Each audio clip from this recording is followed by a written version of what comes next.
49-year-old Judge Neil Gorsuch is U.S. President Donald Trump's pick for the next Supreme Court justice.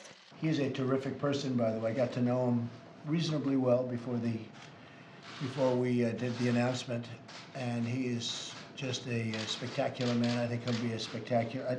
You tell me, how would they go about Leonard? How would they go about opposing him? He's perfect in almost every way. As the highest court in the nation, the Supreme Court's 9 justices rule on the country's toughest legal questions, some of which have real-world effects. Take the 2015 Paris Climate Agreement, reached with the leadership of Beijing and Washington. The U.S. commitment to reduce emissions is based on a rule to limit carbon emissions from U.S. power plants, a rule that has been challenged all the way to the Supreme Court. The late Justice Antonin Scalia, who Gorsuch would replace if confirmed, was one of the justices who decided to stop that rule, and future challenges are far from over.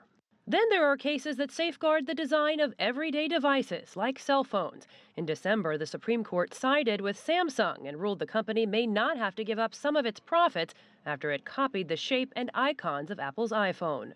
Last year, the court reviewed 7 patent cases, and court watchers say under Chief Justice John Roberts, the justices here have reviewed more patent cases than in the past.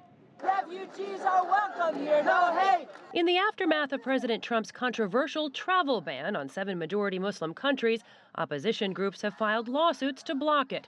As the cases are heard, some could well end up before the U.S. Supreme Court. The court is also currently considering whether a U.S. parent may transfer his or her citizenship to children born abroad and out of wedlock. Jessica Stone, CGTN, Washington.